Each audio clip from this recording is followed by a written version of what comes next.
Questo episodio di SmackDown, che precede di 24 ore la disputa di Saturday Night's Main Event, inizia con Jimmy Uso sul ring e ci dice che il War Games ormai è passato e lui lì dentro ci ha lasciato un piede, e poi però è riuscito a ritrovare la sua famiglia e la oggi Bloodline ne è uscita vittoriosa. Ma ora il War Games è passato e bisogna chiedersi cosa gli aspetta in futuro. Lui per anni ha guardato la sua famiglia dominare e intrattenere i fan WWE, con Roman Reigns che è diventato il campione WWE più dominante, e lui è fiero di questo. Ha guardato suo fratello gemello diventare una delle superstar di punta in WWE e lui è fiero di questo. E poi ha guardato il suo fratello minore, Solo Sikoa, ma nonostante tutto lui comunque ne va fiero. Ma ora cosa gli aspetta in futuro? Beh, non lo sa. Forse vincerà la Royal Rumble, forse il titolo degli Stati Uniti? Ma lui è abituato a sognare in grande. Quindi forse diventerà campione WWE? Lui non vede l'ora di tornare a fare ciò che ama, giorno dopo giorno. E questo nuovo anno sarà importante perché ora lì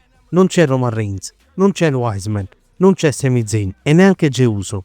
Lì c'è solo Jimmy Uso, ma arriva Drew McIntyre che lo colpisce con una Claymore. Tiffany Stratton si prepara per il match che dopo la vedrà contrapposta a Michin, e arrivano Nia Jax e Candice LeRae, e la campionessa WWE le dice che una volta che domani sera vincerà il titolo potrà anche dimenticarsi della valigetta perché non le servirà più, una volta diventata la prima campionessa degli Stati Uniti della storia. Bianca Belair e Naomi vanno da Nick Aldis e gli chiedono come vanno le ricerche della salitrice di Jade Cargill. Aldis dice che non sanno ancora nulla e che dovranno rinunciare ai titoli di coppia, visto che ora non ha più una partner, ma Naomi si candida come sua sostituta e quindi settimana prossima li dovranno già difendere. Io non ci capisco più nulla. Finalmente passiamo all'azione con la prima semifinale del torneo che domani a Saturday Night's Main Event incoronerà la prima campionessa degli Stati Uniti tra la Miss Money in the Bank Tiffany Stratton e Michin. E dopo un match discreto Tiffany Stratton va per il Prettiest Moonsault Ever, ma Michin si sposta, o almeno doveva, e va a segno con la Hit Defeat che gli consegna la vittoria e passa direttamente alla finale di questo torneo. Sinceramente non me l'aspettavo, però ci sta. Il 2 agosto 2024 Johnny Gargano è ritornato a casa sua, a Cleveland, come campione di coppia, ma quella sera lui e Tommaso Ciampa sono stati fregati e Johnny è stato fregato davanti alla sua città, ai suoi amici, alla sua famiglia, ma soprattutto davanti ai suoi figli. E dalla settimana successiva in poi si erano prefissati di riconquistare quei titoli, però poi sono arrivati i Motor City Machine Guns e hanno sorpassato tutti in corsia preferenziale e hanno rubato il loro posto. E per Gargano è stato così bello rivedere il suo amico Alex Shelley, ma stavolta è finita come doveva, perché loro sono i campioni di coppia, loro sono i DIY. Roman Reigns dice che prima avevano tutto, ma in quest'anno ha perso tutto. Prima il titolo WWE, poi il Wiseman e poi l'intera Bloodline. Ma la cosa più importante è che ha perso l'Ula Fala e dice a Solo Sikoa che quell'Ula Fala non è né sua e né di Reigns, ma Reigns l'ha guadagnata e gliel'hanno consegnata personalmente suo padre e suo zio, perché lui era l'uomo adatto per dirigere la famiglia. Loro stanno sull'1-1 perché la Bloodline di Solo ha vinto a Crown Jewel e quella di Reigns a Survivor Series, e quindi il 6 dicembre su Netflix sarà Tribal Chief contro Tribal Chief e in palio ci sarà l'Ula Fala, il rispetto ma soprattutto il riconoscimento. Wow! Finalmente a 3 settimane dalla premiere di Raw su Netflix abbiamo un match annunciato, il finale di questa trilogia Bloodline contro Bloodline. Santos Escobar e il suo legato del fantasma minacciano Nick Aldis di chiamare Adam Pearce e passare a Raw.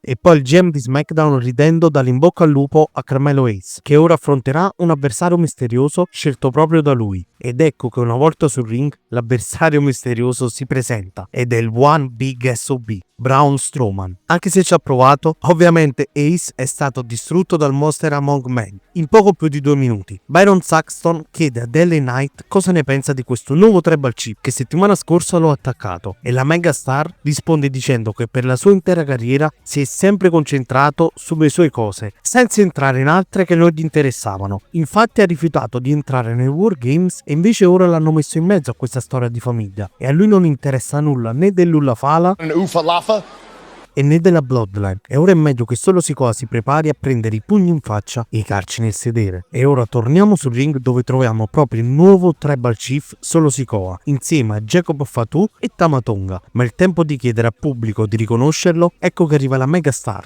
LA Knight e il match tra i due può pure iniziare. E dopo 10 minuti veramente molto divertenti, LA Knight decide di colpire Jacob Fatu al posto di Solo Sikoa e dopo un po' quest'ultimo si riprende e va ad attaccare la Megastar facendo finire il match in squalifica. E dopo l'assalto compiuto da LA Knight arrivano ad aiutarlo Andrade e Apollo Crews, che settimana scorsa erano stati anche loro attaccati dalla Bloodline, ma non è servito a nulla perché sono stati messi di nuovo tutti a terra. Gli A-Town Down Under vanno da Braun Strowman e lo invitano settimana prossima al Grayson Waller Effect e il mostro che cammina tra gli uomini accetta. Ora è il momento dell'altra semifinale del torneo tra Bayley e Chelsea Green e dopo un match carino di una decina di minuti con un po' di casini fuori ring con Piper Niven a vincere e accedere alla finale è Chelsea Green grazie alla I'm Prettier. E quindi a Saturday Night's Main Event avremo Michin contro Chelsea Green e chi vincerà sarà incoronata la prima campionessa degli Stati Uniti della storia. Siamo andati poi dai Motor City Machine Guns e ci dicono che loro sono approdati in WWE per restarci e scrivere la storia. E già l'hanno fatta, diventando campioni di coppia al loro terzo match e subito hanno trovato dei nemici, come gli Street Profits e Tommaso Ciampa. Ma Alex Shelley mai avrebbe pensato che Johnny Gargano potesse fare tutto ciò, perché 18 anni di amicizia sono finiti con un solo super kick e quindi è meglio che si prepara per settimana prossima, perché Alex Shelley è il maestro e Johnny Gargano lo studente. Beh, in breve parole, Shinsuke Nakamura ci dice che LA Knight è stato il primo e non l'ultimo. Nia Jax dice a Tiffany Stratton che essere campionessa in singolo non è facile e non potrà mai essere come lei. Ma arriva Candice LeRae che dice a Nia Jax che settimana prossima avranno un match per i titoli di coppia, così che Nia possa diventare doppia campionessa. E poi la LeRae dice alla Stratton la stessa cosa, che il wrestling in singolo non fa per lei. Michael Cole introduce il campione indiscusso WWE, l'American Nightmare Cody Rhodes, e poi introduce anche Kevin Owens che non arriva e quindi l'intervista parte senza il prize fighter e Michael Cole chiede al campione WWE cosa c'era nella valigetta che Triple H gli ha fatto vedere, ma ecco che compare Kevin Owens sullo schermo e dice a Michael Cole di chiedere a Rhodes la cosa che noi tutti vogliamo sapere, cioè perché ha usato tutti i suoi amici soltanto per finire la sua piccola patetica storia, facendo poi squadra con il suo nemico giurato Roman Reigns, e chiede all'American Nightmare di essere almeno per una volta sincero dicendo la verità. E a Owens non interessa da quanto è campione e cosa ha fatto, perché lui è molto più interessante come Stardust e non come campione. E Cody Rhodes decide di andare direttamente da Owens, ma il prize fighter lo prende alla sprovvista e parte la rissa tra i due che si protrae fino al ring, ma l'ultima parola stavolta ce l'ha Kevin Owens che alza anche il titolo al cielo. Ed è con queste immagini che si conclude questa puntata di SmackDown. Beh, diciamo che alla fine è stato un episodio fatto proprio per preparare, per far salire live per Saturday Night's Main Event. E sinceramente ci sta. E abbiamo anche il primo match annunciato per la premiere di Raw su Netflix. Io ovviamente come sempre vi ricordo di farmi sapere qui sotto nei commenti se vi è piaciuto questo episodio di SmackDown e vi raccomando di lasciare un like e un commento, di seguirmi su Instagram e TikTok e di iscrivervi qui su YouTube. Noi ci vediamo in un prossimo video. Ciao ragazzi!